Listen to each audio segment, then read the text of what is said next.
With Liquor Barn, you can shop your favorite bourbon, that perfect bottle of wine, or discover something new. To place an order for pickup or delivery, download the Liquor Barn app, visit liquorbarn.com, or call your nearest Liquor Barn location. Follow us on social media and subscribe to our email list for all the latest news on products, promotions, and events. Liquor Barn, where Kentuckians go to celebrate life. Cheers!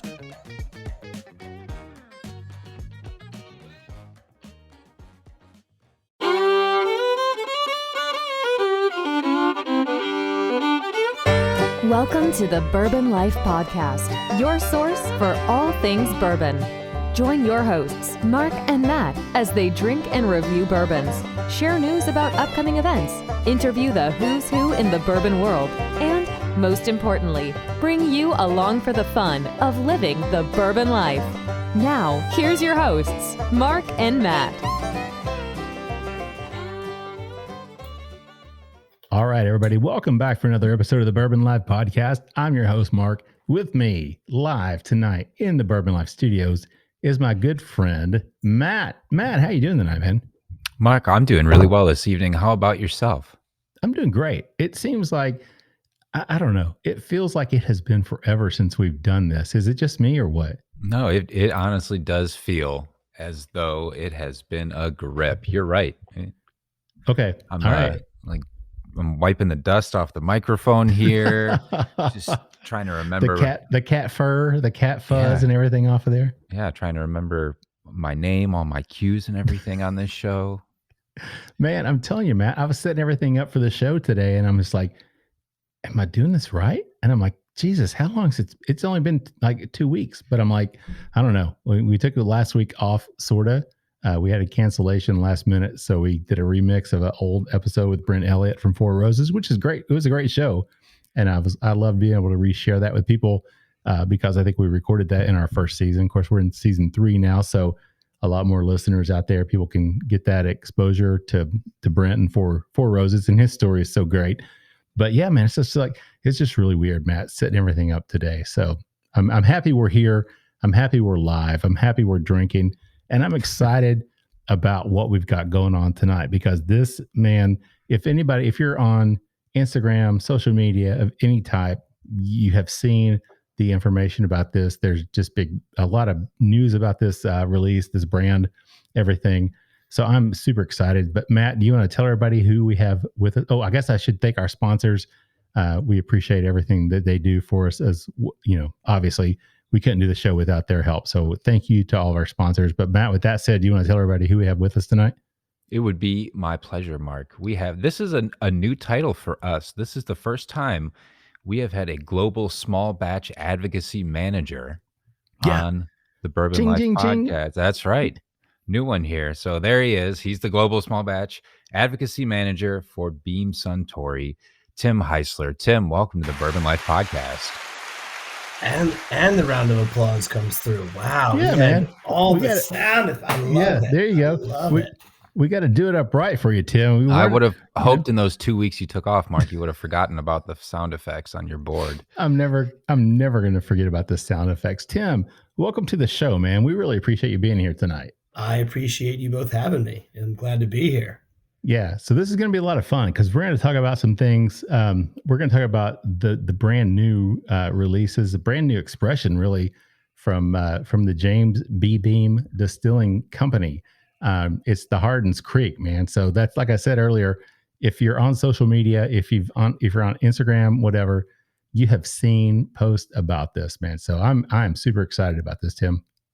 Yeah, this has been a long time coming. I mean, I've been with the company. Actually, next month it's 5 years since I've been with Beam Suntory and the James B. Beam Distilling Company. And anytime we get a new product, a new release, whether it's a limited release or something like this, which is going to be a full line extension with many releases inside of it, super exciting. And anytime Fred and Freddie and the powers that be at the distillery come together, I have never been disappointed, both prior to working for the company and since working for the company. So take a lot of pride in what they're doing down there. Yeah. Very, very nice. So before we jump into interview and a talk. I mean, I hate to call it an interview because it's really not an interview, Tim. No, we like to feel like it's a chat. Yeah, it's a chat. You know, we're drinking. It's like hanging out with a brand new friend and getting to know each other and drinking some. So before we get into the conversation, let's talk about what we've got poured up in this first round. You care to tell everybody what we're going to drink for the first one? Yeah. So we're going to be tasting both of the releases, first two releases of Hardin's Creek, and we'll break down each of those. The first expression that we're going to be drinking this evening is the Colonel James B. Beam underneath that Hardin's Creek brand. It's actually a 2-year-old whiskey. So, you know, one of the reasons and one of the kind of inspirations to Freddie Noe, our newly and recently named 8th generation Master Distiller, was, you know, Colonel James B. Beam, aka Jim Beam from the hat I'm rocking tonight. You know, after he reopened, I've got the wrong hat on tonight, man. I'm sorry about that. I'll say, hey, I'm gonna send you one of these. This is the prototype. I'll send you one. We're making these now. I was going to comment on that a few minutes ago. How nice! I like your hat, man. It's really nice. So they're going to full court, full press production now. Nice. But so as Jim Beam had reopened the distillery after Prohibition, in 120 days, the first whiskeys that we had started selling were 2-year-old whiskeys, and Freddie has been changing, tweaking, doing all the things, all the innovation at the distillery, and for us to release a 2-year product at 108 proof, distilled to a much lower proof than any of the other products that we're making. So this was one really Freddie's been tracking, you know, a lot of barrels, a lot of warehouses, and really wants some of these whiskeys to kind of speak for themselves.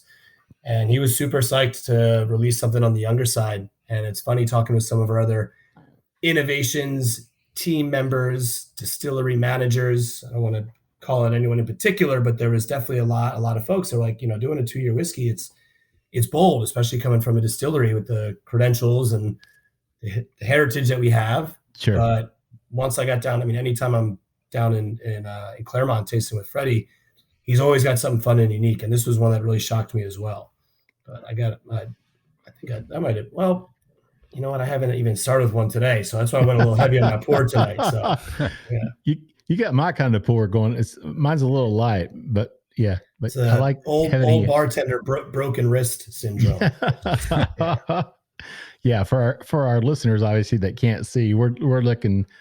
Tim's got about a 2.5 ounce pour there, probably somewhere around that range. So this is a 2-year-old whiskey. It's a blend of different bourbons, right? I mean, or a blend of bourbons. Well, I mean, a blend of barrels, but it is all 2-year product, same mash bill. Same mash bill. Okay. Distilled to a much lower proof, coming off the still about 110, and bottled at 108. Okay. So, you know, when we hear the word blend, you know, I think a lot of people for the American whiskey side, an American blended whiskey, according to the TTB, is a little bit different than what we consider kind of like the Class A blends, things like Little Book, et cetera, et cetera. Right. But I got you. Right. So no, I want to make very clear, no neutral grain spirit or any of that in here, but 2-year minimum on these. There's going to be a few barrels that are a bit older, but still 2-year minimum.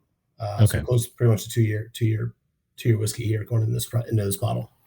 So Tim, all this was, because I can't remember when they actually opened the Freddie Noe distillery. We can talk about that later, but this was this was distilled at the Beam distillery. Is that correct? Not on the.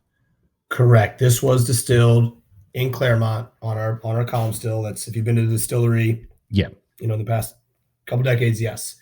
Any of the whiskey coming off of our new craft distillery none of that has been put into packaging, bottling yet. Okay. Yeah, all right. That's what I didn't think there was enough time yet on that, because I couldn't remember exactly when that opened up. I think was it last year or maybe year before? Yes, it was last year we started actually distilling on it. We had our grand opening kind of ribbon cutting ceremony recently.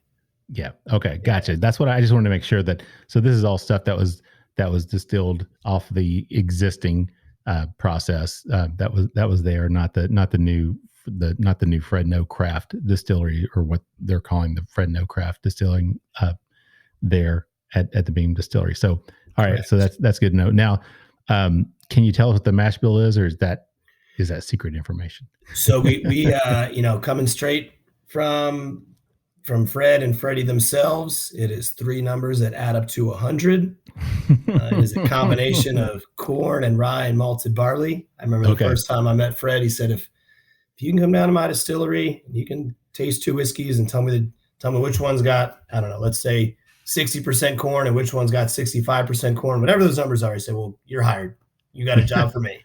So we don't disclose the exact percentages for pretty much all of our mash bills. Nope, that makes perfect sense. And again, it's 108 proof. Now you said this is distilled at a lower proof though. What's the thought process behind distillation because I mean, you can distill bourbon can be distilled up to 160 off the still and go into the barrel at 125. So what's the process there with this one? So a few things there. I mean, as you said, you're talking legality of it going up to 160, but a few ways to kind of answer that. One, I mean, the art of creating a great whiskey is finding that balance of grain and barrel, right? And so as you start distilling to much higher proofs, you start to strip away a lot of the flavor of that grain, and also, more importantly, also of that yeast. And the yeast is very important to us at the James B. Beam Distilling Company. We've been propagating the same jug yeast since Jim Beam founded it, right after Prohibition. As you distill to those much higher proofs, you're stripping away a lot of that grain flavor. You're stripping away a lot of the flavor from that yeast strain. As you come down to those lower proofs, you're really just getting different elements, different flavors coming off that still that are developing the distillation process. As we enter that barrel, mature it, and then afterwards, then add a bit of water to it to bring it to 108 proof. With this one in particular, much smaller amount of water is being added. You're getting much kind of truer characteristics to what's coming from those grains, that yeast, that distillation process. So when you look at all the processes, and the first question you asked was mash bill, pardon me. It's one small piece in a very large puzzle. There's a lot of levers to pull at these distilleries, whether it's water tank hold time, and obviously chill filtration, carbon filtration, all these different things. So what I really enjoy about what Freddie's doing, Freddie Noe Jr. is doing, is he's questioning and challenging a lot of the processes that we've done at this distillery for a very, very long time. And he's creating some really, really unique stuff. Yeah. And you can see back over Matt's shoulder there that you can see 2 little books there. There's actually 3 little books there of the 5. So I'm a big little book fan. I'm a big fan of what Freddie's doing with that. So yeah, when I saw that he was going to be involved with this Hardin's Creek and his process was going to be involved, I was really excited to get my hands on it. And I did. I'm a subscriber, so I do have I did get the full size. Yeah, there you go. I got the full size bottles. You get the full size bottles. Yeah, you got. That's right. The barreled in box. So I did that. But the PR people were nice enough to also send us the small sample bottles that we could drink on tonight. Well, it's funny because if you have the full size of Jacob's Well, that bottle of mine's actually at our office. So I still just have the little sample ones here for myself tonight as well in my apartment. So. No, I've got the full. Yeah, we'll get to that one here in just a little bit. So definitely. So Matt, let's jump over to the whiskey, man. What are you picking up on the nose on this 2-year-old Hardin's Creek Colonel James B. Beam? It's got a really nice fresh nose on it. I'm not picking up any burn from alcohol whatsoever. A little bit of the youthful flavors come through with it. It's got kind of that distillate smell you think of when you walk into a distillery or like a rick house, say, where you just smell the fresh grain, the fresh product coming out of it. But then it gives off a lot of the characteristics that I'm really familiar with out of Jim Beam products. I'm picking up like peanut brittle, a little vanilla. There was a touch of like some peppermint right on the front too, like right when it was first poured up, that I think maybe from some of the rye in there. Okay. But it's started to subdue itself a little bit, but there's like peanut brittle, peanuts, like a little bit of a cream or a creamy vanilla flavor in it as well, like almost nougat like. It's funny, Matt, I cracked the bottles earlier today. I didn't drink any of it. I was going to wait. But I just cracked it and gave it a whiff. And I kept coming back, here in Kentucky right now, there's a lot of farmers out there, especially over in Eastern Kentucky. They're cutting hay and they're getting ready to bale it up and stuff. And this actually had a little bit of a kind of like a fresh cut hay smell, which I don't mean that in a bad way, because I love that smell. It reminds me of being a kid back in Eastern Kentucky. And you drive down the road, and the farmers are out cutting their hay and baling it up. So I get a lot of that, but I do that peanut, the Beam peanutty kind of aroma also comes through on that nose as well. So just a lot of good flavors. Yeah, go ahead, Tim. That's the yeast. I mean, that peanut flavor that we get, not across all the brands, but from a handful of the products we are producing, that is really that yeast strain that jug yeast that we've been using. And even again, at a young age, it pops. It really pops. Yeah, and I think that's probably the thing that I just found the most surprising, just in nosing it, to think that this is a 2-year. I mean, I know you said there may be a little bit of older stuff in there, but still, I mean, it's aged at 2 years, and it does not. When I think of a 2-year-old bourbon, I don't think of it smelling like this. I mean, at all. Matt, what do you think? Yeah, I agree. I believe that there's probably a lot to be said about the lower distilling proof in that as well. So you're getting more distilled product, less water. So it feels like to me, it noses a lot older, a lot more mature, a lot more flavorful than getting like some whiffs of ethanol or something super young and just not matured yet on there, because maybe it came out super hot and was cut with a bunch of water and it just hasn't had time to become itself yet.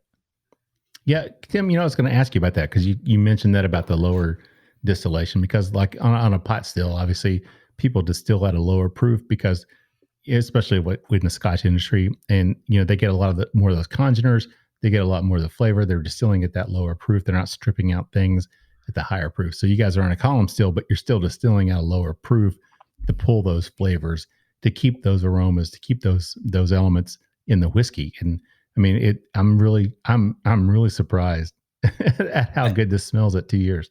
I honestly, like I said, when Freddie first started, we go down the distillery, he's always got a little, whether it's a little plastic bottle or something in the blending lab or something we're tasting in the office, wherever we may be. This one was a shocker to me as well. It really was, because we're constantly opening up barrels, and we try as much as we can, you know what I mean, for the scale, but we find these pockets of barrels. We find, talking with Freddie the other day, he said, this is probably the wrong word to use, but we find our defects. But, we have an idea of what certain things are, after doing it for this many years, are going to taste like at this age, or at this point in time, or at this part of the warehouse and this part of that warehouse. And sometimes they just don't. And this was one that he found, this pocket, and he said, this is not what we expected, but the whiskey speaks for itself. Right. And it's I mean, again, for a 2-year-old and at 108 proof, I think Matt said, typically at this age, at this proof, I would expect more heat, even just right off cracking that bottle right off the nose, but it's just not there. I mean, I tend to drink some on the slightly higher proof, but for 108, it doesn't come across in the nose, doesn't come across in the body. I agree with that. Very, very pleasantly surprised when Freddie put this one in front of us. I think that's a good way to say that, Tim. I agree. From the nosing, we'll talk about the palate in round 2 a little bit. But yes, I agree. I mean, that's one of the biggest surprises to me so far is just the nose at 2 years old. So Tim, let's talk about you, man. We've talked about the whiskey. Let's talk about you. Broke some bread. Man. Yeah, we have broken some bread. We have poured some delicious spirits, and we've shared. So let's talk about you. Let's get to know Tim. Can you tell our listeners about yourself? Where you came from, what you used to do, and how in the world did you end up becoming I'm going to make sure I read this right, the Global Small Batch Advocacy Manager. Yeah. That's a mouthful. I know that started last week. So even I was like, wait, what is, this is like breaking news, right? So we're breaking news, man, that Tim has a new title as the Global Small Batch Advocacy Manager. I texted my siblings and my parents when it happened, but had to let them know I was still working. I still had a job,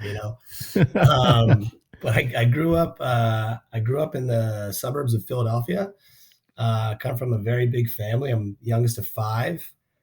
Got 8 nieces and nephews, very, very close with all my siblings. Actually, this past weekend went to Atlantic City as my sister will be the next in line to get married. So it's 4 boys and a girl. And so the 4 brothers took my sister to Atlantic City for her pseudo bachelorette party, get the siblings together, took her to AC for a night. So very, very close to my family, growing up out there. Got into the hospitality industry when I was 16 and worked at bars and restaurants throughout high school. When I graduated high school, moved into West Philadelphia and started working at bars downtown. Fell into when I was 21, started working at a whiskey bar and jazz venue. I worked there for 9 years, and that's where whiskey, cocktails, hospitality went from what was a way to avoid going to college, then turned into a very, very real passion. And then whiskey turned into a passion and turned into a career now. But when I left that restaurant group, who I'm still very, very close with in Philly, I had my sights set on joining the whiskey community.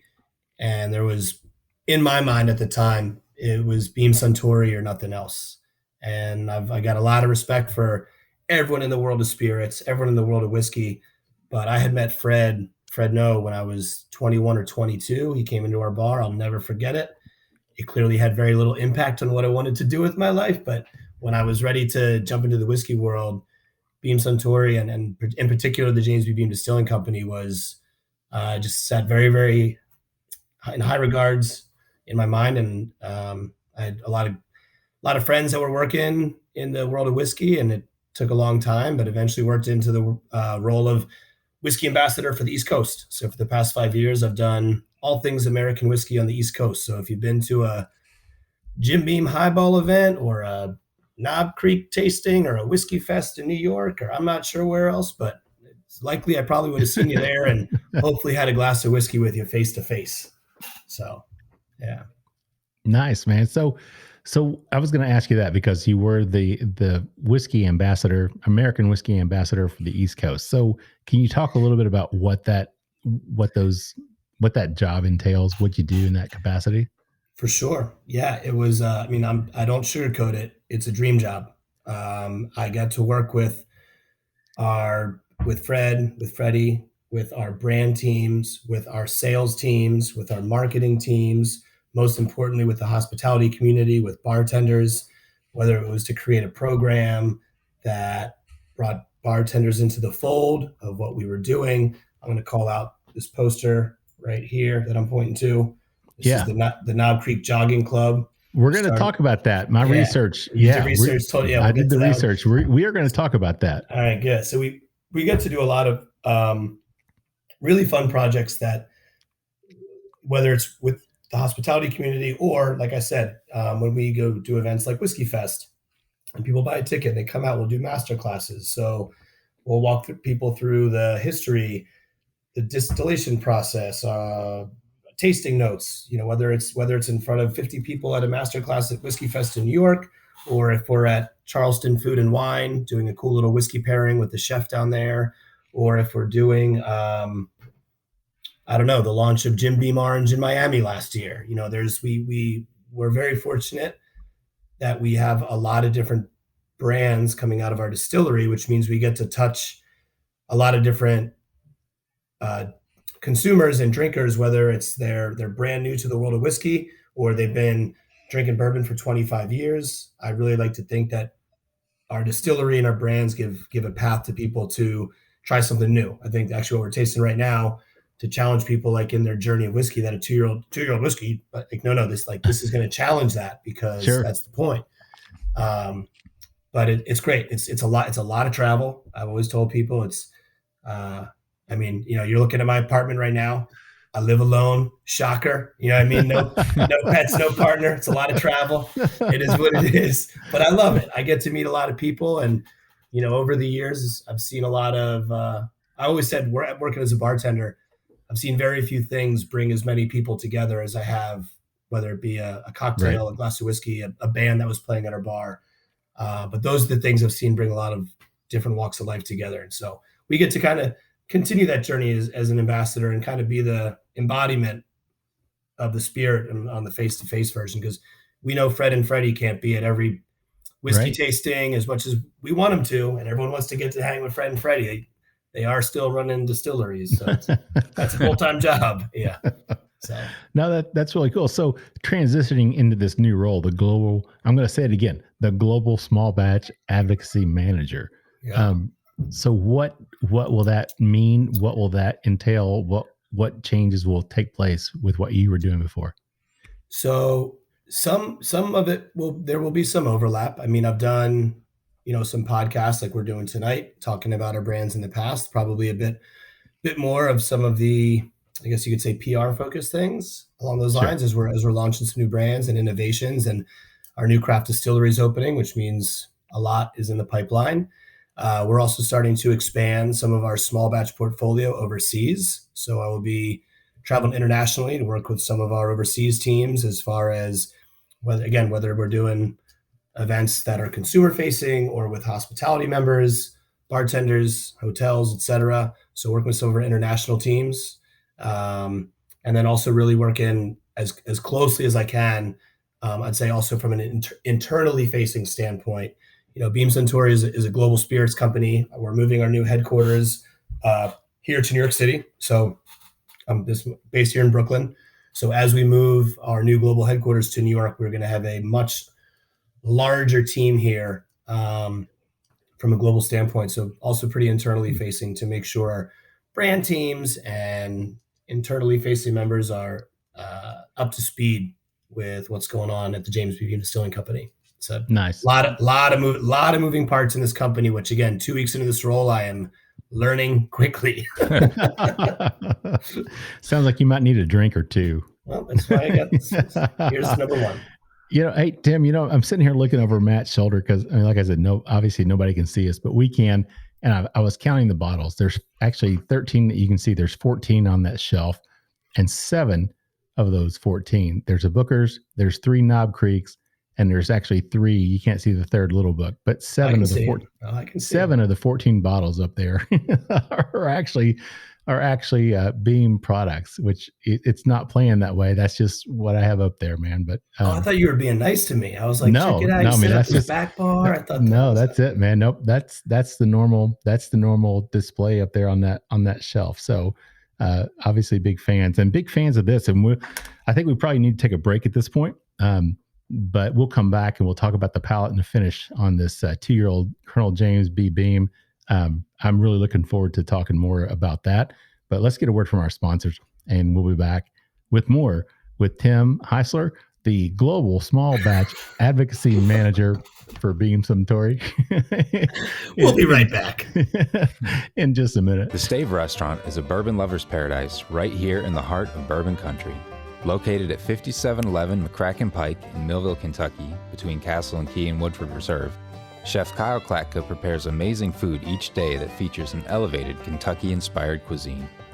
With a full-service bar, great bourbon flights, and signature cocktails, the Stave is the perfect place to catch up with friends after a fun-filled day of touring the local distilleries. Be sure to check them out online at thestavekentucky.com or at Instagram and Facebook at The Stave Kentucky.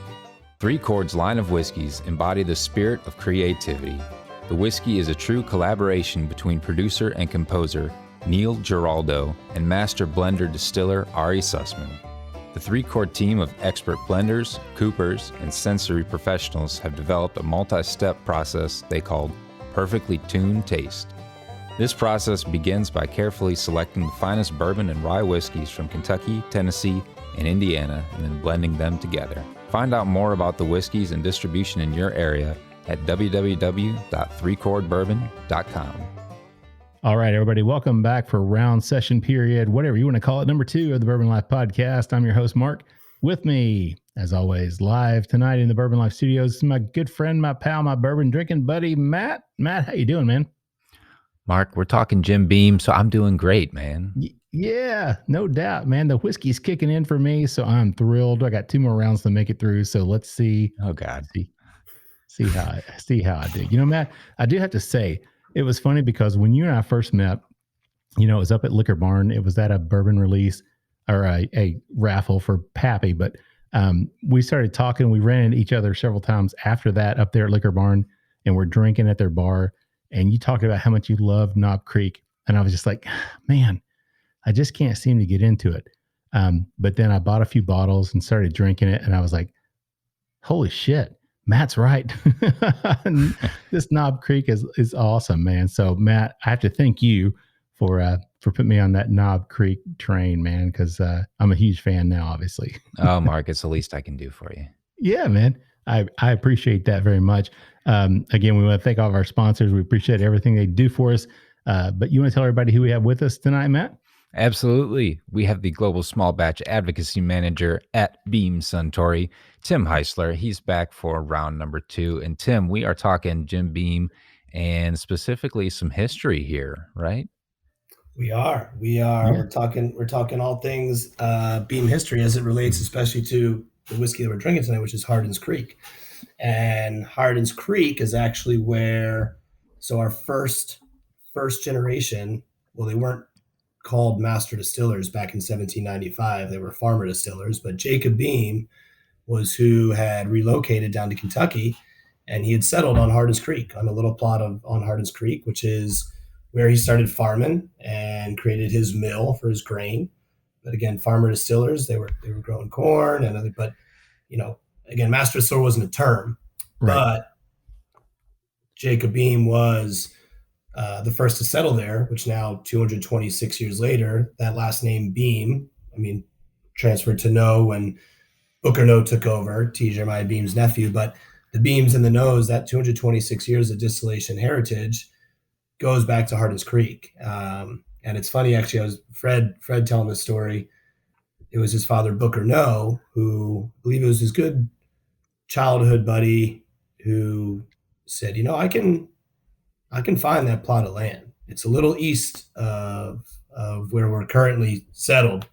It's a little east of Bardstown, but he said, I can find where Jacob Beam settled. And Booker said, if you do, I'll get you a case of whiskey. And they found it. And Booker gave him a case of whiskey. It was Jim Beam Black at the time, but so I'll find it. They have. So you can't, it's really in the middle of nowhere. I told him, I said, I want to go check it out. But they said, if we get some 4-wheelers, we can get out there. And so maybe on my next trip down to Kentucky, see if I can't get on some 4-wheelers and go check it out. But Hardin's Creek is where it all started, right there on the creek. And that's where Jacob settled. So the brand, this new brand from Beam Distilling, Hardin's Creek, obviously pays homage to that history. But the Beam brand itself obviously has an incredible history as well. So, we had Fred and Freddie on the show back, I think it was show number 35, where I think you're number 123. So we've moved on a couple of years. Yeah, man. 123. Yeah, that's right. That's right. So, but I think it'd be good if we could, if you don't care, just to take a minute or two and maybe go back and give a history lesson about the Beam Distilling brand and how it started and how it's progressed over the years. I'd love to, and actually, you know what I'm going to do? Hold on a second.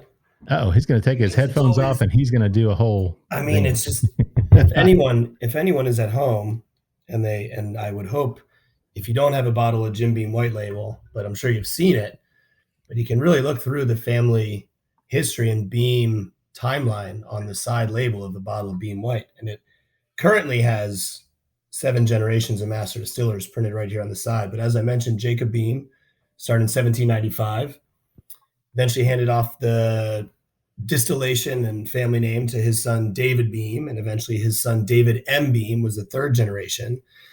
David M. Beam is who really started to turn, I would say, maybe take that farmer distiller terminology and now more so be an actual master distiller who created Old Tub.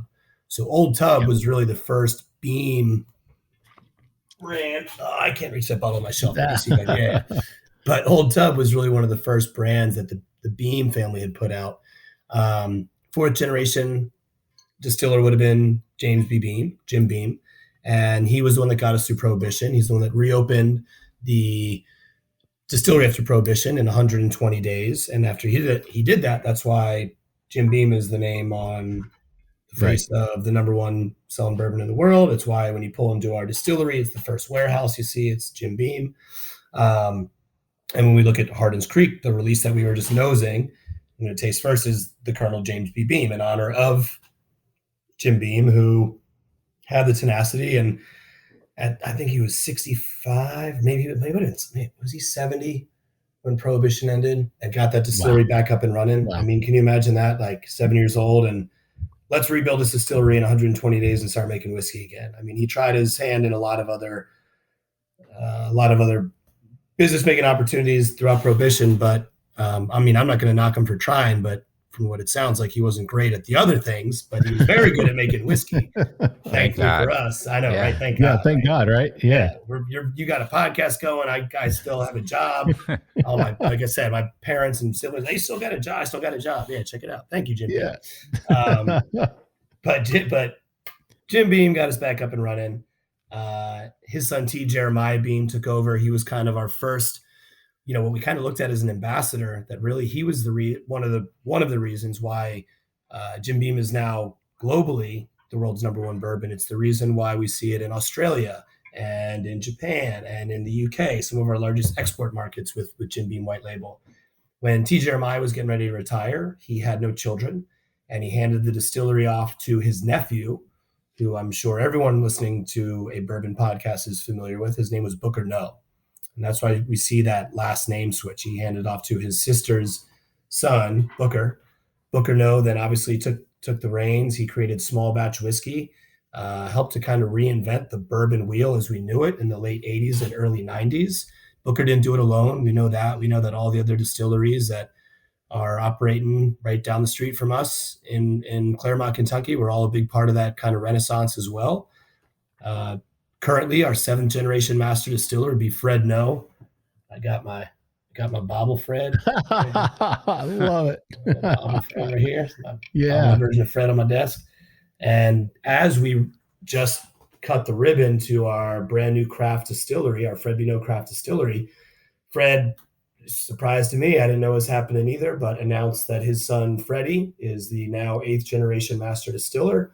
So this is the first time we've seen both a 2 generations operating side by side at the distillery site, both with the title of master distillers. And it was I was very sad to have missed that day and that announcement. I couldn't be in Kentucky, but I've seen the video of it. I'm not crying, you're crying kind of moment when I watched it, but really powerful. And I'm truly honored that I get to work alongside Fred and Freddie, and even in some kind of regard, depending on the day of the week, it's a badass family. It's a badass family, and it's tied into the history of the United States, and they're great people and great people to work for.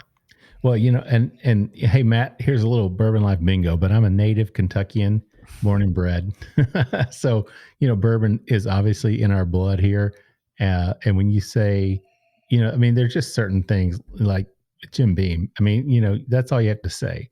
And it's bourbon. And that's one of the quintessential bourbon brands out there. And, I grew up listening to Hank Williams Jr.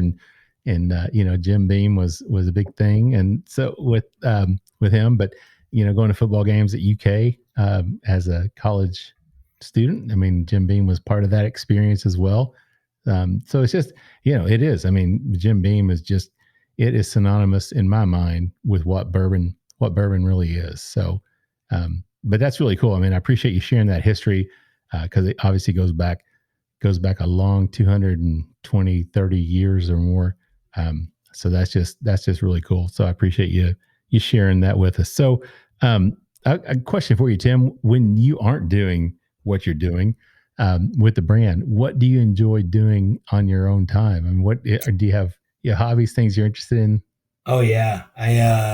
It's funny. Normally hanging also behind me are my bicycles.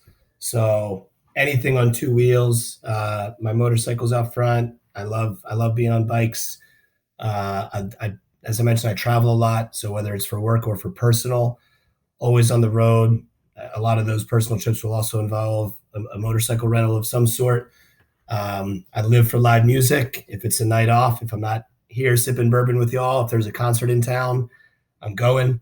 Nice. Like I said, I worked at a jazz venue for 9 years. So the music community is super important to me. And, whether it was the Philadelphia music scene now here in New York, there's no shortage of concerts to go to. So between music, between pedaling around, photography, I love taking photos. Just, I don't know. Nice. I try to explore as much as the world will allow me to explore. So I was saying earlier, July, I'm pretty much gone for a month. So we're checking off a few parts of Europe I haven't been to before. I'm actually going to go see two of my buddies. They're horn players. They played at the bar I worked at for years and years. They are now the horn section for John Legend. And I'm going to go see John Legend play in the south of France and see two of my good buddies from Philly on stage with him. And nice. Like this is like, I've seen these two cats play saxophone and trombone in the tiniest little jazz bars in Philly. Now they're world touring now. So they told me they were doing that. I said, you know what? I'm coming over. I'm going to go see you play. So no, wait a second. You're going to be in France in July and you're a cyclist. So I have to ask, are you going to be able to hit a tour stop or what? If I could, it's not on the, I don't think it's going to work out.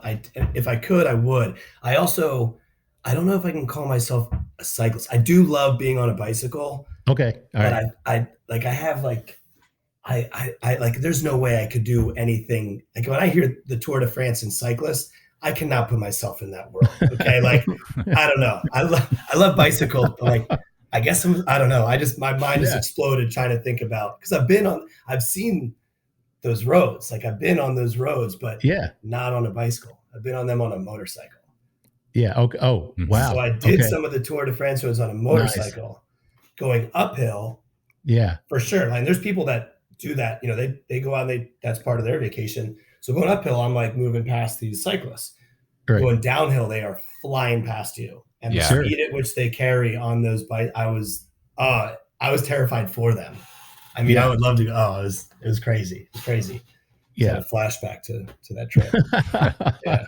Well, I had to ask because that's one of my bucket list items is to be able to go to France and check out. I know they're riding the Alpe d'Huez this year, so that I would love to be able to witness a mountain stage in the Alps on the Tour de France. But if you get that chance, man, I'm going to be super, super, super jealous of you, Tim. So I'm emailing my buddies over there now to see if we can't find a day to make it. I don't know. Like I got to look at the map. I just know where the show is. That's it. I can't even pronounce it. So I'm embarrassed. I got to brush it up. Matt, let's jump back to this whiskey, man. Cause we got to move into round 2 whiskey here, but let's talk about the palate and the finish on this 2-year-old Colonel James B. Beam. What do you think on this? So I'll just break to a quick, funny little story here. As we were talking about John Legend, when I was living in Colorado, I worked at a theater and he was playing there. And so we were rigging and loading him in and loading him out, all of his semis and all of the gear and everything. And it was a small theater. So everything came off the semis on a ramp and there weren't very many of us. So we had just unloaded like everything for the show, all the lights, all the cords, all the electrical, sound equipment, all the band equipment and everything. And so we're all super tired and everything. We get to the very last thing is his grand piano. And so they're like, all right, you got everything done. Everybody back up top. And so time to unload his piano. So there's like 3 of us hauling this, hauling, I should say, but trying not to be run over by his piano as we roll it down a ramp. I don't even know how long we had been doing this, but anyway. What theater was this in Colorado? It was in Avon at the Villar Performing Center up in Beaver Creek. Yeah, I'm familiar with it. I've never been to that theater. I know Avon, but I've never been to that theater. So great venues out there, though. Great venues. Yeah, so. No doubt about that. And also, Did the piano survive? Yes, okay. All right. Piano definitely trumped my life and limb on that one, so we made it through all right. Nice work. Yeah. Oh, but the Colonel James B. Beam here, spicy right up front on the palate. Nice, good bit of peppercorn and some heat right on the front. Then it leads to a lot of those really typical Beam flavors, that peanut brittle, a little bit of the creamy vanilla, almost something little sweet with it too. I'm thinking like the inner cream of an Oreo type kind of sweetness with it, and then a nice long hot finish, spicy finish. I mean, Matt, I can't, normally I just say, yeah, ditto what Matt said. But in this case, Matt, I have to agree with you just 100% because everything you said, that spiciness, that kick right up front. And for a 2-year-old, this does not drink like when you say a 2-year-old whiskey, it just, in my mind, I think of a certain taste profile that I'm not going to enjoy. But with this one at 108 proof, there's just something about it. I mean, I'm really surprised at how well this drinks, Tim. So, yeah, the spices there. I love leaning into it. I mean, again, I always joke, you can probably hear it in my voice, but I tend to drink. I like some of the overproof stuff, Right. That's not the whiskey coming through. I enjoy it, but I love that spice. And again, for a 2-year-old, it's a lot of flavors that I think challenge what we think of when we think of a younger spirit. I mean, I've said when I was behind the bar, and I say it now, age does not equate to quality. It equates to rarity, and I love that this is going to really, I think, kind of push people in their whiskey journey to expand their horizons and understand I think anyone, again, listening to this knows there's a lot more to a whiskey than the number on the bottle, right? So this is a really, really unique expression. Yeah, I agree. I mean, I'm a fan of this. Let me ask you this, because I know as I was doing some research and reading and looking at this, because like I said, I did the subscription. So this came in the mail for me. So I didn't, I just knew what the total package price was. And today I was looking at what the retail is. So the retail on this is going to be about $80 for a 2-year-old bourbon. That seems a little high. So what's the thought process behind that? Can you kind of talk to that? Yeah, for sure. And this is, again, coming from, from a distillery, coming from Freddie to kind of tweak, change, and challenge everything that our distillery's done for multiple generations. I mean, what I've enjoyed about watching Freddie work is there's oftentimes he'll go into the distillery and say, we're gonna do this now. Yeah. And a lot of people say, well, we've always been doing it this way. He's like, well, it's not the point. We're gonna do it this way because we're gonna experiment. We're gonna try something different. And this is one of those cases. And we're only going to be releasing these things once. This is, I think, an opportunity for people to, again, I'd say probably a bit more in the experience world of spirits and whiskey drinking, try something very new that they haven't had the ability to try before. I mean, you come to our distillery, this is not something you're going to, the amount of bottles we even sell at the distillery, you're going to be limited. So this is really a unique opportunity to be a part, I think, for me personally, also like in Freddie Noe's distillation story. I mean, we've been seeing what he's been doing in the blending room with Little Book. Right. Now we're seeing what he's starting to do as a distiller. And this is really one of his first projects, one of his first things that he's putting out where he not challenged, but kind of went against the grain, oddly enough, of what we've been doing at our distillery for a very long time. So the $80 price tag is, again, with the lower distillation proof, the time that went into it, the limited amount of barrels we have of it, it's all relative. Sure. So, and I mean, Freddie said, if you think it's worth it, you think it's worth it. And if you don't, then send it on back and Freddie and I'll drink it at the house. So, we got some house parties during the summertime and some barbecues, but we're really proud of it. And I'm super excited to see, again, the reactions I've had bringing this around to bartenders, other whiskey drinkers that I'm friends with. And, I'll do some kind of blind pours. Just say, hey, what do you think? Because that's always been my way of giving whatever we're working on has always been my method of giving someone a taste, because that's going to, numbers can lead you in a lot of directions. But for this one, the whiskey speaks for itself. Yeah. And I agree with that. That's why I was just kind of curious, because that was one of the common themes that I saw. And, to me as a bourbon drinker, whiskey prices, obviously prices are going up. There's no question about it. You're going to pay more for whatever you want. Something like this, a limited release, crafted by Freddie, He does a great job. I'm a huge fan of all the little books. There's no question about it. Yeah, it's a 2-year-old, mostly 2-year-old with some older stuff in it, but it tastes good. So I don't have a problem with it personally. It was just something I saw, and I just wanted you to speak to that. So I appreciate you doing that. Yeah, I appreciate you doing that, Tim. So absolutely. All right, Matt, final thoughts on this one before we move on to our next pour. What do you think? It definitely exceeded expectations. I was trying not to put any expectations on it and be open-minded, and I think it drinks hotter in a good way than a 2-year-old should, hotter than a 108 proof for sure. A lot more flavor. I think Freddie's thought process behind it and the lower distillation proof really paid off in this one. It's a fun experiment to learn about, and I really enjoy it. Yep, I agree. All right, Tim. So we're going to move on to the next pour. So do you want to tell everybody what we have poured up on this next one here? Sure. So both Hardin's Creek that we're tasting tonight. Again, Hardin's Creek is going to be that larger brand, and every year we will be releasing. This year, it's the first year we're releasing 2 different expressions of Hardin's Creek. Next year, will it be 1 or 2? They haven't told me yet. Again, new role. I don't know. It started last week. We can't even say that. So, but but every year we intend on doing a super limited release of expressions, unique expressions coming from Fred and Freddie. And the second one that we're releasing this year is called Jacob's Well. And so while we're talking about Hardin's Creek, we talked about Colonel James B. Beam, who got the distillery up and running. Jacob's Well is the well that Jacob built to source water from to create his first batches of whiskey. And so this is the kind of opposite end of the spectrum. So while we were just drinking a lower distillation proof 2-year product, this is actually a blend of batches of barrels. So kind of 2 different mash bills.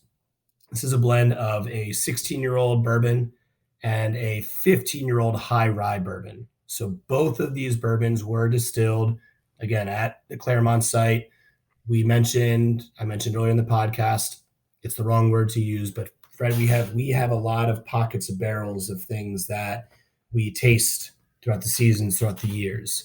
And Freddie found this really nice pockets of these 2 kind of batches of barrels, brought them together. The ratio of which the 15 to 16 year, it's not quite 50-50, but it's close to that 50-50 mark. I think he said it's like a 52-48 split percentage-wise of those barrels. Mm-hmm. Also bottled at 108 proof. And so now we're just looking at, I think, actually you have the packaging right in front of you, Mark. Was 184 months? Yeah, it is. So, yep. And I know nobody can see this, but yes, I'm holding the bottle up. 184 months. I still got my math down. So that's 15 years, 4 months. Yep. So 15 years, 4 months is the youngest one going in there. And also cool, we did a lot of the decanter series, but oftentimes we're always labeling everything in months. I'm glad. I really hope we can do some more projects where we're, there you go. Yeah, I got the nice tin that came in the barreled and boxed package. People can't see this. I wish they could, because this is beautiful, but it's a really, beautiful tin that comes with that Jacob's Well bottle. So you can store it in there, but it's a beautiful, beautiful display. There's no question about it. Matt, what do you pick up on this one in terms of the nose? Well, first off, just looking at it, the color is absolutely gorgeous. It's it is dark mahogany, almost like red amber color. Just comparing it to the last round that we had, the Colonel James B. Beam, the colors on these are completely different ends of the spectrum. So it's just got a really, really beautiful color in the glass. And I can see, Tim, why you're saying that these were considered defect barrels and not in any way, shape, or form a defect. But I know from some of the other older Jim Beam products I've had, they certainly do not have this nose to them. Like this, I'm picking up a lot of red fruit, a lot of stone fruit, a lot of plum, some fig, like just think of the red wine kind of fruits, like some of that luscious velvety grape. Then there's that, I think I get that familiar kind of nougat and little touches, little undertones of peanut, maybe from some yeast similarities in it, but there's also like not too much oak with it. It doesn't smell at all like a super old product, but there's like a nice sweet cherry pipe tobacco that I'm picking up with it as well, on the very end of the nose. That's just kind of wafting through. Really, really, really nice, pleasant, luscious, rich nose. Yeah, I think rarely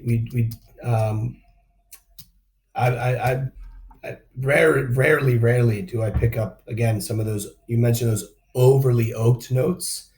Right. I think one thing our distillery is kind of always veered away from is getting to that point. We're all well aware of what that can smell and taste like. Mm-hmm. And it's something that I think Fred and Freddie have and Booker as well, just always veered away from. We find those sweet spots, and this one, again, this combination of these two variants of barrels really popped, really came to life. Yeah, and Matt, I agree with you on that. You talk about stone fruit, you talk about that red wine kind of aroma to it. I definitely get that a little bit of that peanut kind of comes through. I get almost like it's kind of weird to say like a cedar, but like a cigar boxy kind of cedar closet type of aroma to it. I don't know if that makes sense or not. But I kind of picked that up as well. But yeah, man, it's the nose on this is pretty. I mean, I could nose on this all day. I get at the end of it a little bit. I've let it air for a little bit. I get like almost a brown sugar type of effect to it as well. That sweetness that comes through, very almost like a burnt sugar type of brown sugar aroma. I could just nose on this all day, Tim. This is delicious. And it's funny when you look at these two releases, because we mentioned that like the fresh hay, right? I mean, I love. Yeah. It's also I'm sweating in my apartment right now, but to look at almost like a springtime, summertime style sipper, and then you get into some of your sun has set, maybe right, a bit colder. Like these two expressions are really on very opposite ends of the American whiskey drinking story. Yeah.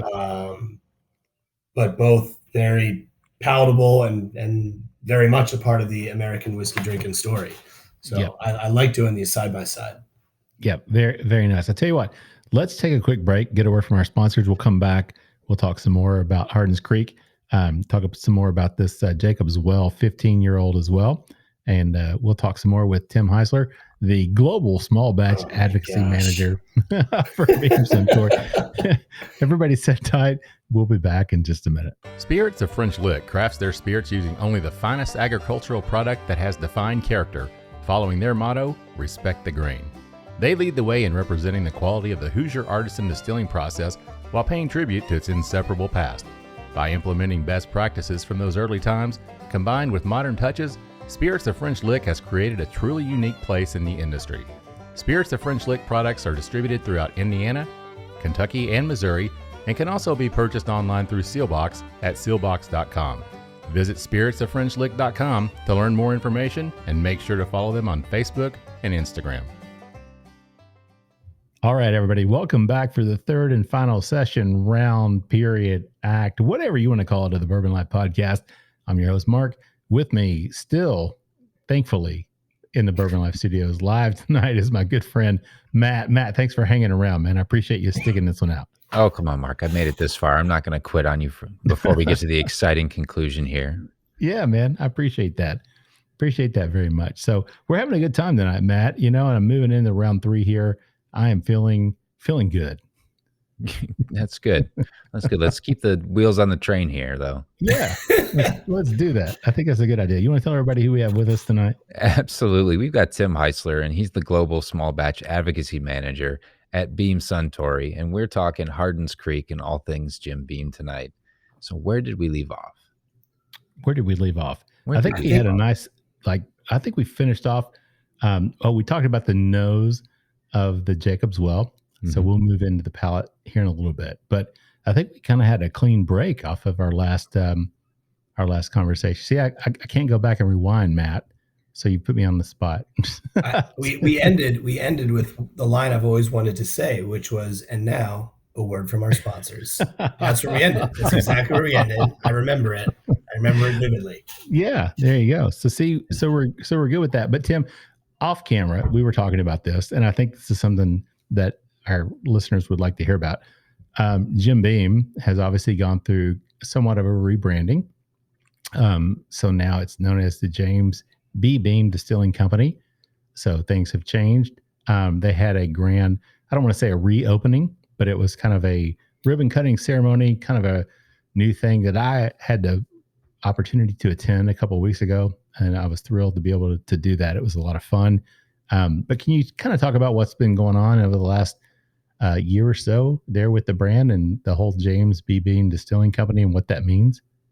Absolutely. And I mean, you didn't misspeak there by saying, the reopening of the distillery, because it was exactly that. We had, when I say we, I'm going to give a lot of credit to Freddie, as I always do here, but Freddie wanted to build a craft distillery.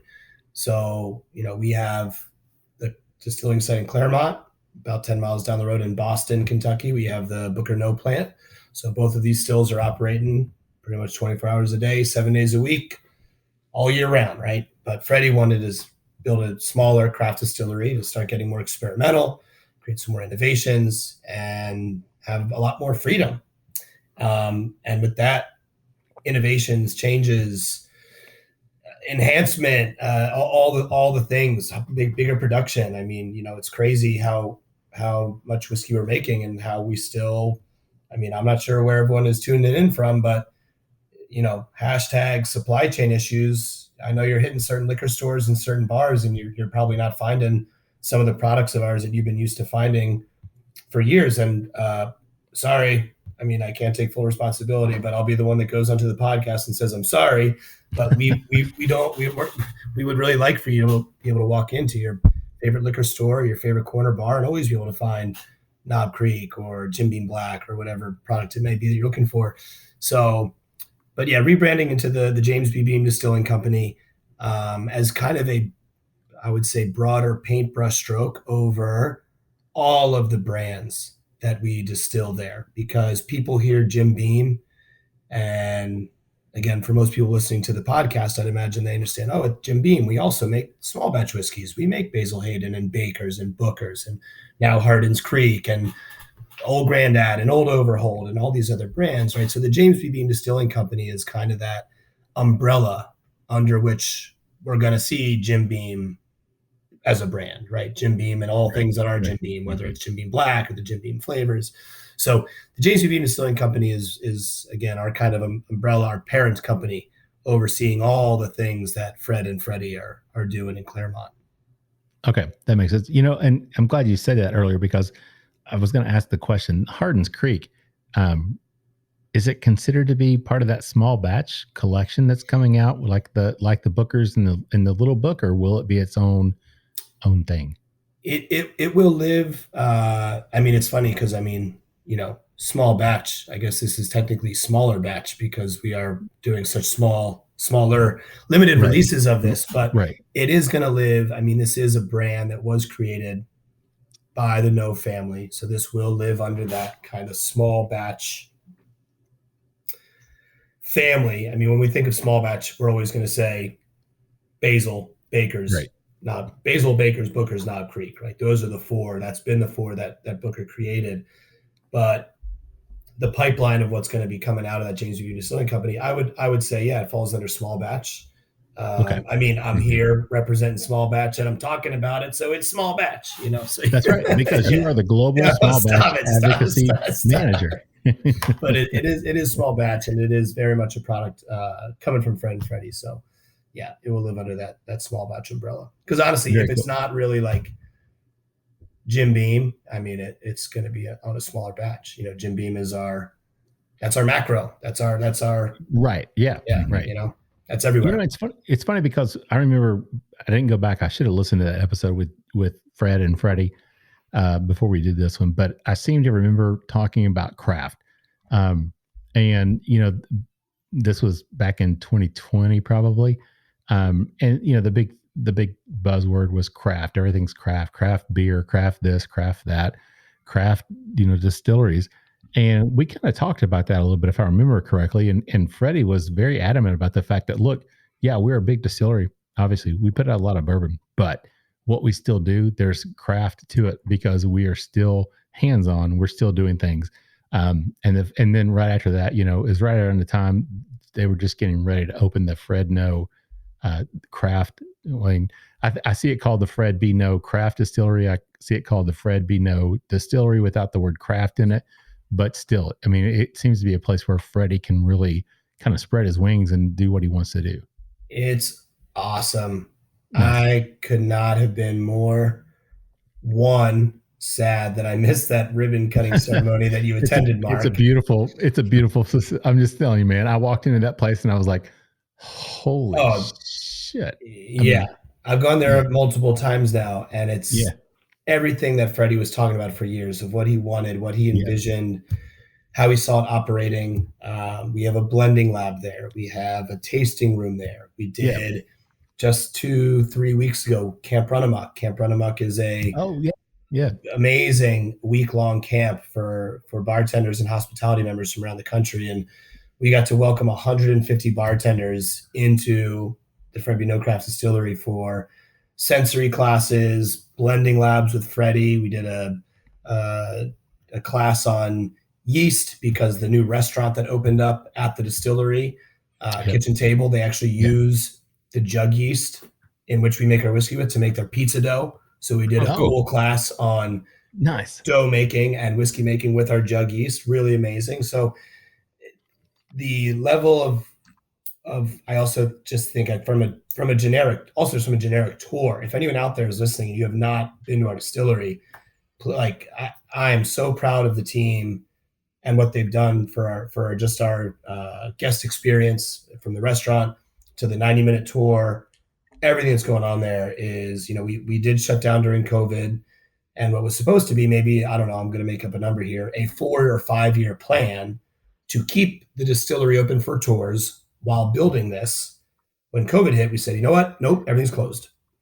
Close down the gift shop, close down the tours, keep making whiskey, but this is a construction site. We'll be making whiskey while we build the craft distillery.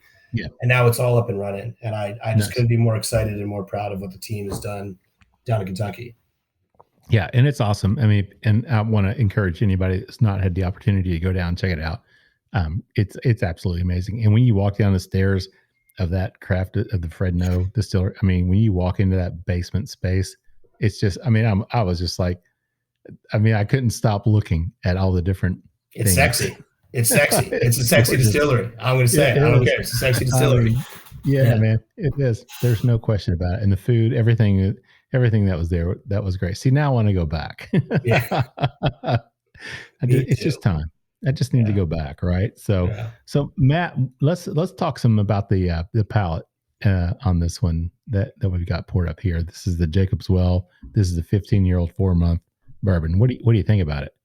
It's definitely got it tastes similar with a mature bourbon that I would expect. There's a subtle spice, a little peppercorn right on the front. It's not the spice that we had in the Colonel James B. Beam, where you get that big punch, which is sometimes what you would expect out of a youthful product. This is a lot more subdued. I think some time in the barrel really took a little bit of cut off of it, but it's got that good spice right up front on the palate. Then it lends into a little bit of a nuttiness, picking up like some almond maybe with it. Not as much peanut as I would have gotten in the past, but there's some nutty flavors with it. Then it's got the age coming through. There's a little bit of oak. There's some leather in it. And then a nice spicy finish. But call me crazy on this. After the spice settles, maybe like 20 or 30 seconds, I get a really, really strong flavor of tiramisu. Interesting. It's like there's the coffee, there's like the creamy vanilla, like a little bit of the cocoa powder. And this is after almost after the finish, after the heat from the spice on the finish settles. I get tiramisu. I love tiramisu. And I was out to dinner recently. I'm not a big dessert person. And I was like, we're at an Italian spot. I said, they got tiramisu. It's one of those few desserts that if I see it, I feel like I got to order it because I always enjoy it. And they looked at me and they were like, nope, not me. I was like, I got to go. I'm out. because I love tiramisu. I love tiramisu. So happy you said that. It's one of those rare desserts that, like, I'm not a big dessert person. I love me some tiramisu. And if I'm at an Italian restaurant, I'm going to get it. Well, I did still order it, and I ate it by myself, and it was amazing. But that's a great tasting note. And I'm taking that one with me. I'm taking that one back to the team. There you go. Take it back to the team. I don't pick it up, Matt, but you know what? Your palate, man, you know what I think about your palate. I like the way Matt talks about flavor notes, because I normally stray away from them in our I like the way that Matt talks about it.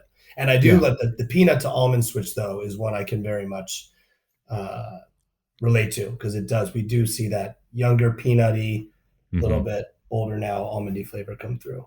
Yeah, that's what I say, because it's not. I agree with that, Matt. That you get a little bit of nuttiness, but it's not that peanut flavor that you get. So I couldn't discern it as almond, but and again, the spiciness, it's not as spicy as what that 2-year-old was either, like you said.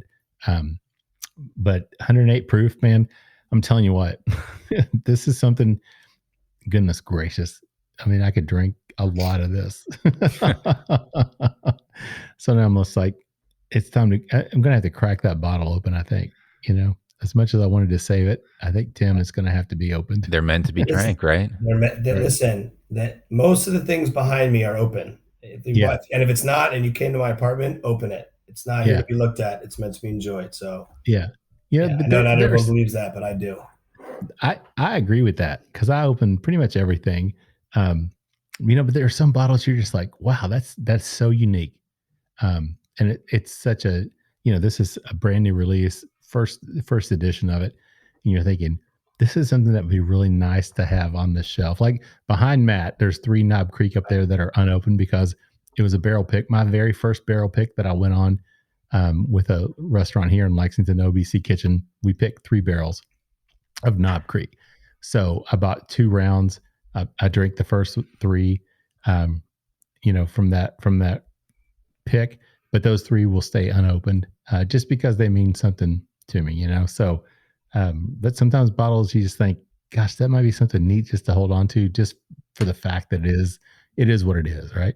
It's funny. I do have right here on my left-hand side of my desk, there is one cabinet. There's about 15 bottles that fit in there. And those are the ones that are that. Yeah. But every now and again, I'm like, you know what?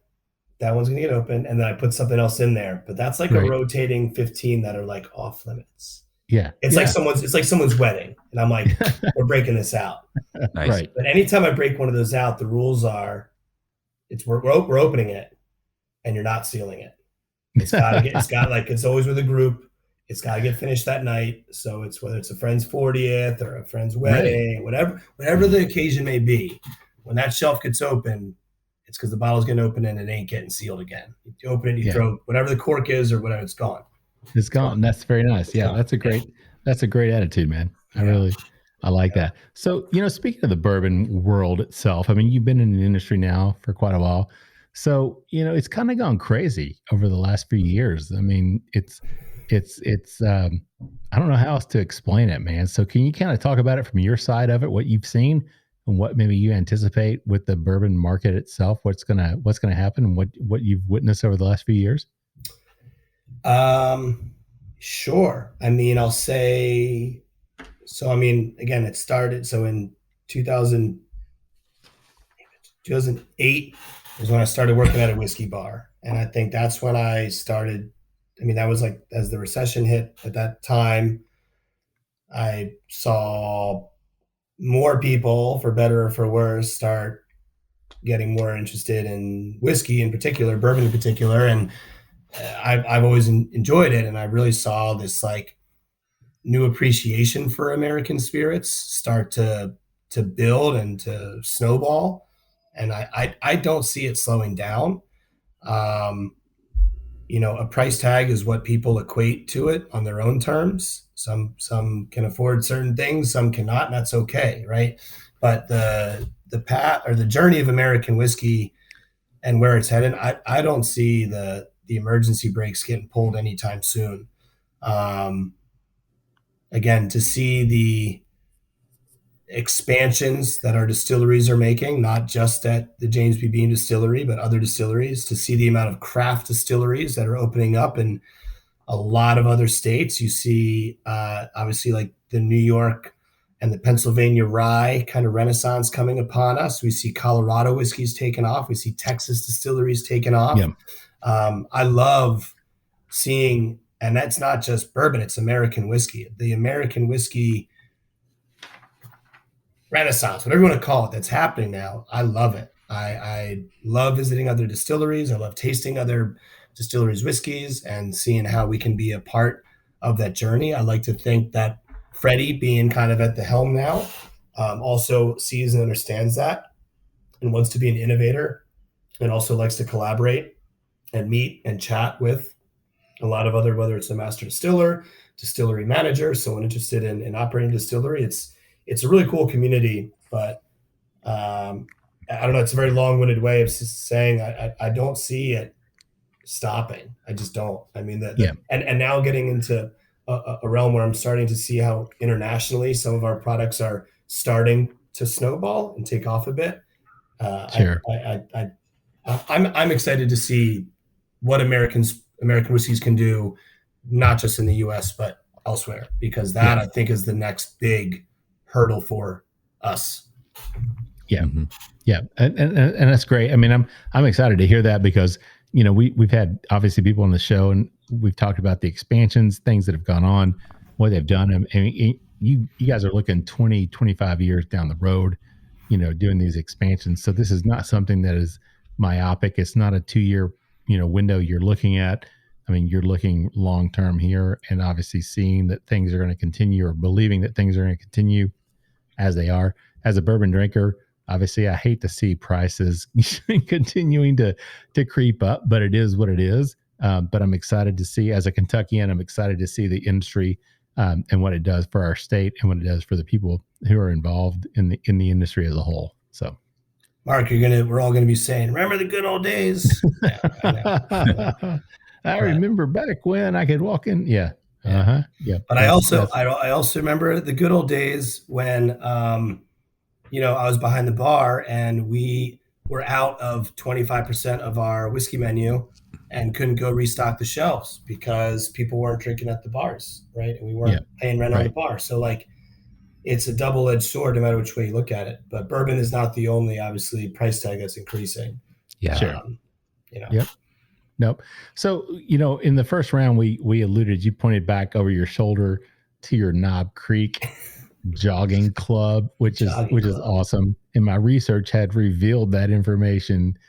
So I wanted to come back to that. So can you talk about what the Knob Creek, any jogging or running club or anything that does with exercise that's named after a bourbon brand, man, I'm going to be all about that. So can you talk about that? Tell our listeners what that is. And I'm glad it piqued your interest. So this was a project that came about during the pandemic. And shout out to anyone in hospitality that may or may not be listening right now, but you're a badass and a rock star, and thanks for being you. Right. So coming from that world and then seeing that world get ripped apart during the pandemic, working on the brand side, working for there's only so many things we could do for hospitality members. And the answer to that was very little, to be fully transparent. So we wanted to create something that built a community, brought people together, and got people motivated to just do anything.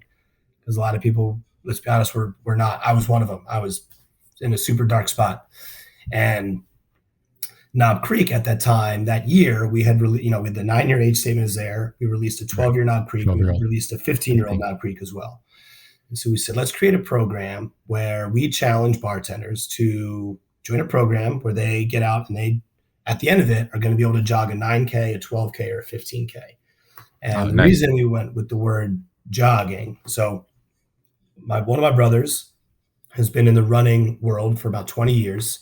He's in that world. And I reached out to him and his creative director, and they run a kind of creative agency now. And I said, hey, we want to create a program where we get bartenders involved in movement and running. And the word that really scares a lot of people away if you're not in that community. And Matt and Mark, you have both been, as you mentioned to me on the break, done an Ironman, done half marathons, full marathons. If you ask someone, do you want to go on a run? And they've never gone for a run before. The answer is absolutely not. Get out of my face. You're crazy. No, that's intimidating as all hell. If you ask someone, hey, you want to go for a jog? Maybe. That sounds like a bit more like, because here's the thing. Most bartenders are not runners. Right. I am not a runner. Okay. I you know what I mean? And so as this idea came about, we said, let's create a jogging club so we created these like handbooks here. And, oh yeah. Nice. It was a 12-week program. We had 100 bartenders sign up coast to coast. And we created this program that we got people out. We got them stretching. We got them moving. Rule number 1, don't get hurt. Rule number 2, don't get hurt. Rule number 3, if you get hurt, stop. Okay. So it was like, and you do it at your leisure. And again, a lot of bartenders weren't really working at that time. So anyway, it was a super successful program. We had a lot of bartenders reach out that it got them outside. They got to connect with bartenders in other cities that were probably feeling similar ways of not great, to put it politely. Right. So this year, that was last year. And then it was interesting enough, the running community kind of latched onto it because a lot of people in the running world were like, jogging is not really like a word that we use. And I was like, yeah, good. Like, we're not here to break records. We're here to just like, if you put your shoes on and you go for a walk, to me, that's a jog. Right. And so Knob, the reason Knob Creek that we came up with using Knob Creek again was the age statements, but also is like, we got your back. And I want to say that's coming from not just the Knob Creek brand. That's coming from like the Beam Suntory, James B. Beam Distilling Company. Like, we got your back. You're a bartender, you're a server, you're a chef, you're a hostess. I don't care what you are, but like, if you're working in an industry, we got your back. And this, I felt, was one of the first programs we created that was really giving back and letting the community know that like, and now at Wilkers, that we give a shit. And people felt it. And now we kickstart this Saturday, round number 2. We got 100 new bartenders coast to coast. Nice. I got to give a shout out to Los Angeles, Houston, Pittsburgh, Philly. Those are where we see the biggest, at least like some really strong squad. There's plenty of bartenders across the country, but we see some squads coming from these cities that are ready to like just kick ass for the next 9 weeks. And at the end of it, everyone will be separately on their own. You do this program at your leisure. If you got to do it in the morning or at night, or you miss it Monday, it doesn't matter. And at the end of it, we'll be doing a 5.68K. And the reason we chose 5.68K is because the address of the James B. Beam Distilling Company is 568 Holly Road in Claremont. And so, to tie it back to the distillery and just let them know, like, we're here for them. So we kickstarted on Saturday. We got 100 bartenders. We got about 40 employees from the Beam Suntory company that are going to be joining these bartenders to do it. So, you can find myself on Instagram, and that will connect to the whole program. So if anyone wants to follow along with 100 badass bartenders, doing something positive, then follow along, and we're here to bring you on the journey. So, yeah, that's awesome, man. Yeah, I mean, that's great. Nice. The Bourbon Life is actually going to be supposedly running a 5K here in August. We've had a couple of the members talking some mean game about it. However, I've yet to see some registration emails. Yeah, there's not been much registration or activity. Can we connect on this? I mean, I'm gone July, but I'm August. If I can jump on board with a 5K with the Bourbon Life team, I'm in. Yeah, absolutely. Man. Come to Lexington, we'll do it. Yeah. I'm not kidding. I'll do it. August is pretty wide open. I'm like purposely not booking anything for August because July is mayhem. Perfect. So. No, that would be great. So, yeah. I mean, that's great. I'm glad you guys are doing that, man. I mean, like you said, during COVID, obviously bartenders, the restaurant industry as a whole, service industry, it was a rough time for everybody. Oh, yeah. Some restaurants were able to stay open. Some servers were able to stay employed. A lot weren't. Bartenders weren't. So it's been a rough way to go for a lot of them. So that's really cool that you guys have done that, and I'm glad to see that you've got activity, people that are actively engaged in jogging or yogging or whatever it's called. The J might be silent, as Ron Burgundy would say. Don't use the R word. Just no R. It's fine. No R word. It's just it's a jogging club. Yeah, that's cool. Yeah. So So real quick, not real quick, but let's talk about these bottles, man. Let's talk about the Hardin's Creek. Let's talk about the Jacob's Well, the Colonel James B. Beam. These bottles, these labels, man, these are sick. I wish people, sometimes I wish we were video so I could like say, hey, look, these are awesome. But if you're on Instagram or social media of any form, you've probably already seen people posting about these. But can you talk about that, Tim? Talk about these bottles and the label. Yeah, this was, again, when we look at Hardin's Creek, and since Jacob had settled at Hardin's Creek to where we've come to today in this journey of American whiskey, that these labels have kind of been put together as almost a scrapbook, right? So there's elements being pulled from old labels coming from the Jim Beam or previous Beam labels. There's a lot of just Kentucky State history on here, photos of some of the previous master distillers, but it really is a collage of a mashup of 226 years of storytelling. And it's just awesome that we can actually track back that many years and see a family member create all these different things. It was really hard to design a label and a package that there's just so many stories to tell. There's too many stories to tell. So these labels are a mashup of that. I love, and you were saying, are these leather, the leather caps and tops and these heavy corks? Yeah, like that's all part. Like, we wanted something. We wanted heavy glass. We want to. I love a heavier packaging. But yeah, this was meant to be package wise a bit of a statement. Should stand up. We don't expect them to be on shelves for very long because there's not a lot of them that we're releasing. Right. So this is I would say that the bottle design, label design, and kind of collage element of it, you can expect to see physically this shape, size, and packaging, but this actual label of storytelling, Fred and Freddie have 100x amount of stories as I do to tell about their family. Sure. And I would expect to see many more of them coming across on these labels. Okay. All right. Well, awesome. That's good to hear. But this is going to come out. Because I got these bottles. We got the samples from your PR people, which is great. But I got the bottles from the Barreled and Boxed program. So I subscribed to that. And I just got those in on Monday. I was going to say, when did you get those? Because I didn't know the answer to that. So I'm glad you do. I just got these bottles on I think they got here on Saturday to my PO box.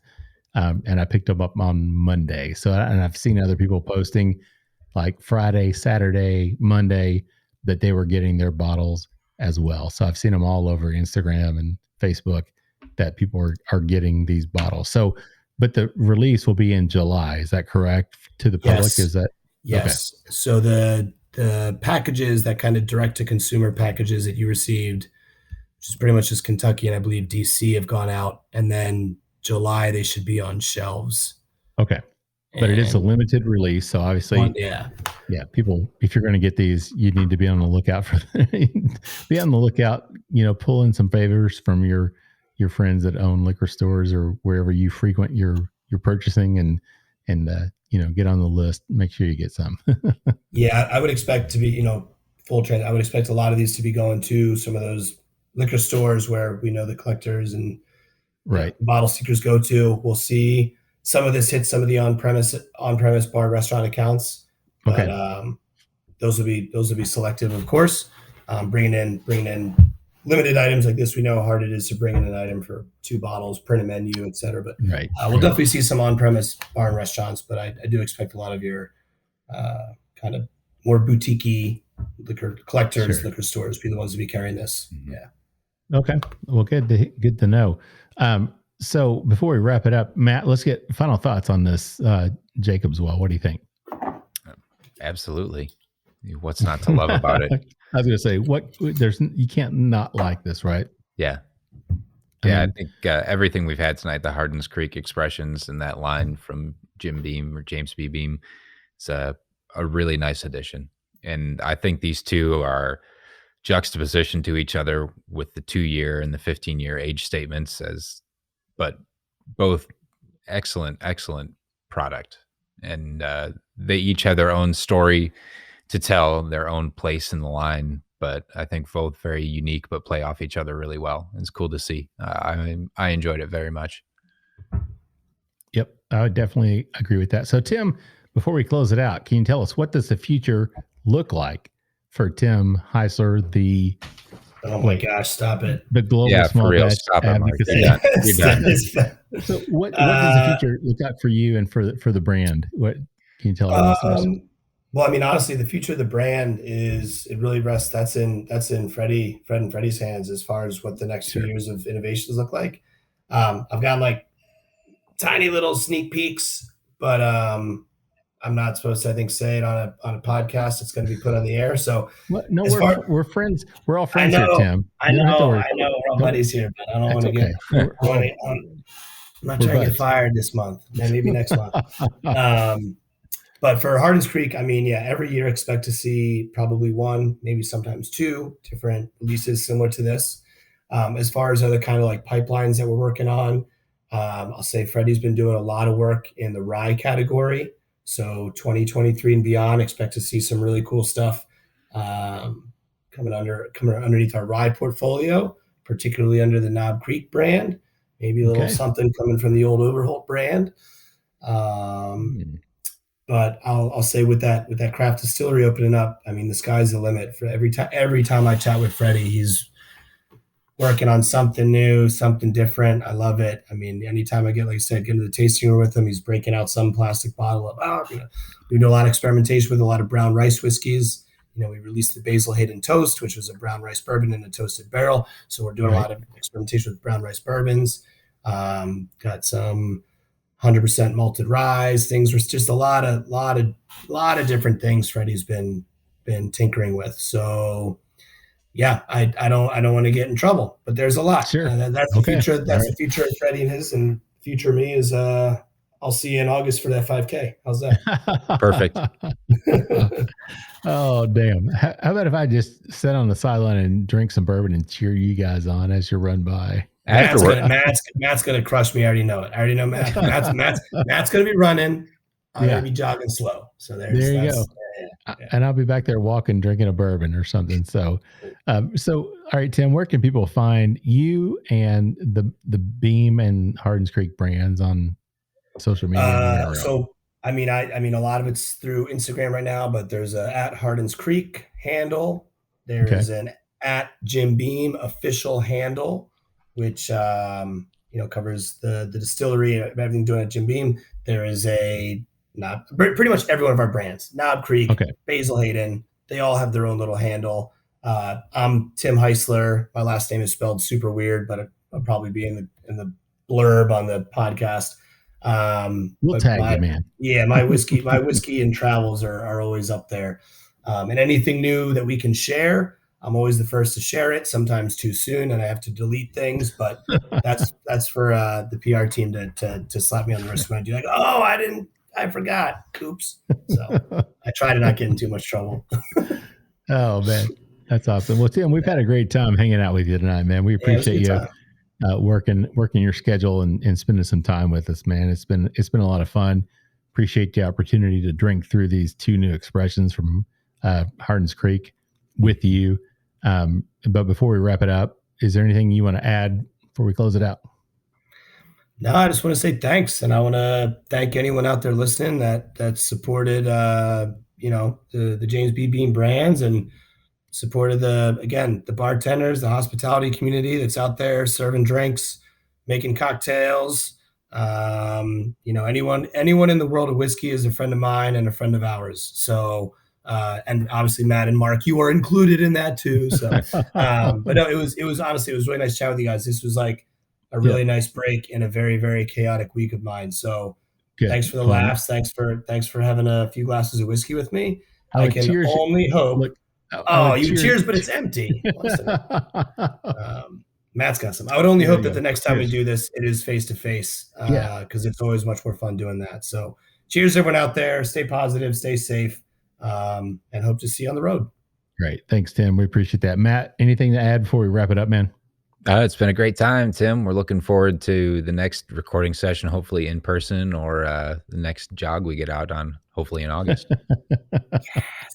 Yes. That's right. We gotta rally these boys. They were talking big game about it, so now it's out there. Now this is just the challenge is being thrown down. Episode 123 challenge. That's right. Thrown down. Oh man! All right, there we go. You've heard it first here, Bourbon Lifers. That's great. Nothing else I can say about that. So, Tim, thanks again for joining us, man. We've appreciated it, and we've had a great time. And we appreciate all of our listeners. Thank you guys for everything you do for us. And if you want to reach out to us, please do so. You can find us on Instagram or Facebook, our private Facebook group, The Bourbon Lifers. You can join that if you'd like to. If you want to send us an email, please do so at thebourbonlife@gmail.com. And you can rate us on iTunes or whatever your favorite podcasting platform is. We'd really appreciate that. We do want to thank all our sponsors. We appreciate everything that they do for us as well.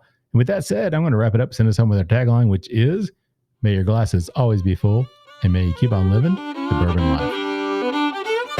Thank you for joining us for this week's episode of the Bourbon Life Podcast. Our mission at the Bourbon Life is simple: to share our passion for all things bourbon with you every week. And we'd really love to hear your thoughts on how we're doing. You can find us on Instagram and Facebook at The Bourbon Life. You can also contact us by email at thebourbonlife@gmail.com. And you can always find us on your favorite podcast platform. If you have a moment, we'd love it if you would rate us and give us a review. So until next week, we hope your glass is always full and that you keep on living the bourbon life.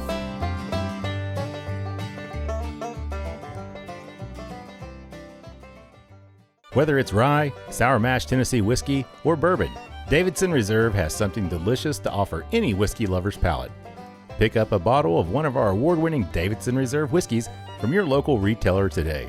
Visit www.davidsonreserve.com for more information. And cheers to drinking local.